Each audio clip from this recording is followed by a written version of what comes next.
എന്താണ് നമ്മൾ രക്ഷാനുഭവത്തിന് വേണ്ടി? രക്ഷാനുഭവം എന്ന് പറഞ്ഞാൽ എന്താണ്? രക്ഷ എന്ന് പറഞ്ഞാൽ എന്താ? ക്രിസ്തു തന്നെയാണ്, ക്രിസ്തു തന്നെയാണ്. അതാണ് നമ്മൾ ലൂക്ക 2:30 എപ്പോഴും വായിക്കുന്നത്. സകല ജനതകൾക്കും വേണ്ടി അങ്ങ് ഒരുക്കിയിരിക്കുന്ന രക്ഷ എന്റെ കണ്ണുകൾ കണ്ടു കഴിഞ്ഞു. അപ്പോൾ ക്രിസ്തുവിനെ, ഉണ്ണീശോയെ ശിമയോൻ എന്ന ദീർഘദർശി കയ്യിലെടുക്കുമ്പോൾ പരിശുദ്ധാത്മാവ് അദ്ദേഹത്തിന് കൊടുക്കുന്ന നോട്ടാണത്. എന്താണ്? ഇനി ഈ ദാസനെ സമാധാനത്തോടെ പറഞ്ഞു വിടണമേ. മരിക്കാനായിരിക്കില്ല, 90 വയസ്സുള്ള ആളാണ്. ഈ ആളെ കാണാൻ വേണ്ടി വെച്ചുകൊണ്ടിരുന്നതാണ് ദൈവം. കാര്യം ഈ പ്രഘോഷണത്തിനൊരു പ്രശ്നമുണ്ട്. ഈ പ്രഘോഷണത്തിനൊരു പ്രശ്നമുണ്ട്. പ്രഘോഷണം ഒരേ സമയം തന്നെ പരിചയപ്പെടുത്തലാണ്. മനസ്സിലായില്ലേ? ഈ പ്രഘോഷണം ഒരേ സമയം തന്നെ ഉദ്ദേശിക്കുന്നത് എന്താണ്?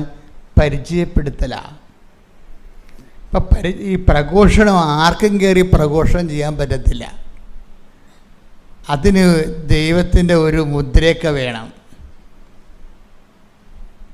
അതുകൊണ്ട് നമ്മളെപ്പോഴും അതുകൊണ്ട് ശിമയോനെ വെച്ചുകൊണ്ടിരുന്നതാണ്. മരിക്കാൻ പോയിരുന്നു, നേരത്തെ വെന്റിലേറ്ററിൽ കിടന്ന ആളാണ്. ദൈവം അങ്ങനെ ജീവൻ കൊടുത്തിട്ടിരിക്കുകയാണ്. എന്തിനാണ്? ഇയാളെപ്പോലെ യോഗ്യതയുള്ള ആൾ ക്രിസ്തുവിനെ പരിചയപ്പെടുത്താൻ ആളില്ല. അതുകൊണ്ട് ഈ മനുഷ്യന് വയസ്സ് 90-95 കഴിഞ്ഞെങ്കിലും വെച്ചുകൊണ്ടിരിക്കുകയാണ്. എന്തിനാണ്?